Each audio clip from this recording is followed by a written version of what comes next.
Keith Richards has never been afraid to speak his mind.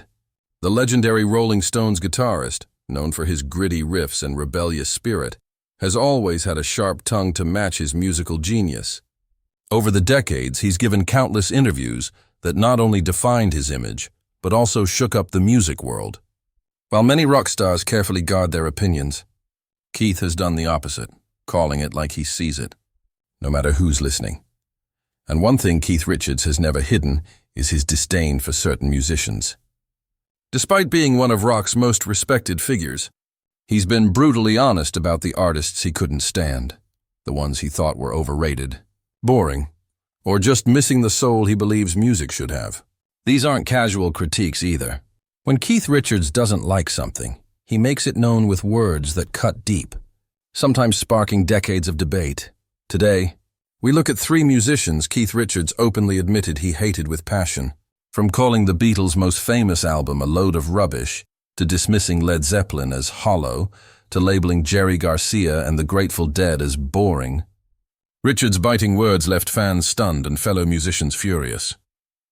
But behind his harsh judgments, there's always a deeper reason, a philosophy about what makes music authentic, raw, and real. So which three artists made it onto Keith Richards' blacklist? Let's dive into the rivalries, the feuds, and the unforgettable quotes that prove Keith has never been one to hold back.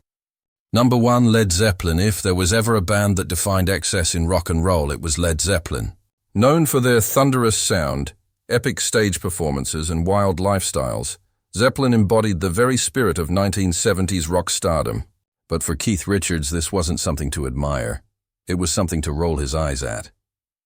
While many of his peers praised Zeppelin as rock gods, Richards never hid his contempt for their style. In interviews, Keith often singled out Robert Plant's voice as one of the biggest turnoffs. He once admitted that at first he enjoyed listening to their music, but after a while, Plant's high-pitched vocals started to grate on him. In his words, Plant was a little too acrobatic. For Richards, singing wasn't about showing off how many notes you could hit. It was about emotion, grit, and soul. Plant's soaring, theatrical delivery felt overdone to Keith, who preferred the raw edge of blues-inspired vocals. But Richards didn't stop at Plant. He also criticized John Bonham's drumming, describing it as too heavy-handed, and compared it to an uncontrolled 18-wheeler thundering down the highway.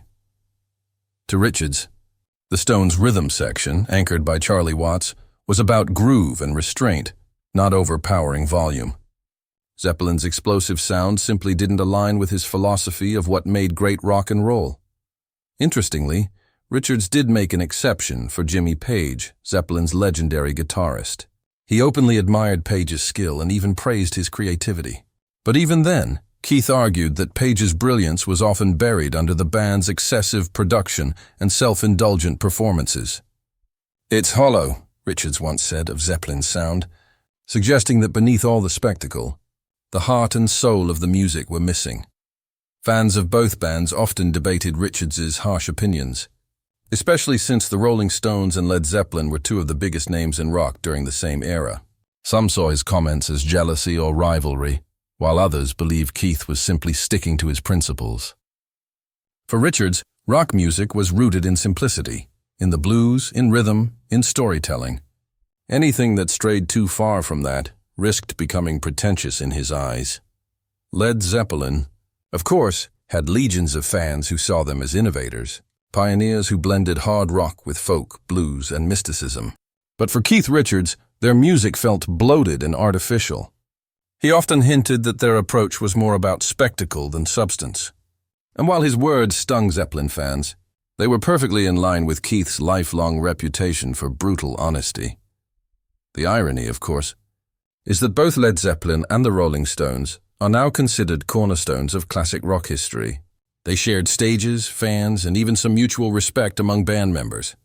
Yet Keith Richards' disdain never really softened, even decades later. His comments about Zeppelin remain some of his most quoted and controversial critiques. At the core of it, Keith's problem with Led Zeppelin wasn't just about taste, it was about philosophy. For him, rock and roll was never meant to be polished or over the top. It was supposed to be dirty, authentic and grounded in the blues. Zeppelin's larger-than-life sound clashed with that belief, making them, in his mind, the perfect example of everything rock could lose when it became too self-indulgent. And so, while fans may still argue about whether Richards was being unfair, one thing is certain: his distaste for Led Zeppelin was real, passionate, and completely unapologetic. Number 2. The Beatles. When it comes to rivalries in rock history, few are as iconic as the Rolling Stones and the Beatles. Both bands defined the 1960s, both broke new ground in music, and both became cultural touchstones of their generation. But while the public often saw them as friendly competitors, Keith Richards never shied away from criticizing his fellow rock legends, especially as the Beatles moved into their more experimental years. The clearest example came when Richards spoke about Sgt. Pepper's Lonely Hearts Club Band, the Beatles' most celebrated and groundbreaking album. Instead of praising it as a masterpiece, Keith dismissed it as a mishmash of rubbish. He argued that it sounded more like a studio experiment than a real rock album. To Richards, Sgt. Pepper was overproduced, too polished, and lacking the raw spirit that gave rock and roll its edge. For a man who lived by simplicity and groove, the Beatles' psychedelic turn represented everything he thought was wrong with the direction popular music was heading. This wasn't the only time Richards took aim at them. He also accused the band of losing their roots after their early days. He had admired the Beatles when they played straightforward rock and roll songs like Twist and Shout and I Saw Her Standing There. But once they ventured into psychedelic sounds, sitars and orchestral layers, Richards felt they had strayed too far. He once remarked that the Beatles got carried away with their experiments, suggesting that their later work valued cleverness and spectacle over real emotion. It wasn't just about the music either. Keith also made jabs at the band's image. He criticized Paul McCartney in particular, calling some of his post-Beatles work rubbish and dismissing his sense of showmanship as too polished. At one point, he mocked Paul's Wings project, suggesting that McCartney's attempts to reinvent himself after the Beatles felt shallow compared to the raw, blues-driven energy Keith believed real rock demanded. Of course, the irony of Keith's words is that the Rolling Stones themselves also experimented during the late 1960s, releasing albums like their Satanic Majesty's Request that were clearly influenced by psychedelic trends. But even then, Richards argued that the Stones never lost their grit, that their foundation remained rooted in blues, unlike the Beatles, who he claimed abandoned theirs. The public's reaction to Keith's criticism was mixed. Beatles fans were outraged, defending Sgt. Pepper as one of the greatest albums of all time, while others agreed that the album was more about artistry than raw emotion. Richards' words sparked debates that continue, to this day, about whether the Beatles' later work represents true innovation or self-indulgence. What makes Richards' attacks stand out is the fact that the Stones and the Beatles were often compared directly, not just by critics but by the bands themselves. They respected each other, competed with each other, and even influenced one another's work. Yet Keith's honesty shows that beneath the camaraderie, there was always rivalry. For Keith, admiration came hard-earned, and even the Beatles weren't immune to his sharp tongue. It's worth noting, however, that Richards didn't dismiss everything about them. He praised John Lennon for his wit and songwriting, often showing more respect toward him than toward Paul. Still, his overall stance remained clear. While the Beatles might have changed the face of popular music, Keith Richards believed they had also strayed from what made rock and roll powerful in the first place. Ultimately, Richards' feud with the Beatles wasn't about personal hatred as much as it was about clashing philosophies. The Beatles embraced evolution, experimentation, and reinvention, while Keith Richards clung fiercely to authenticity, groove, and blues roots.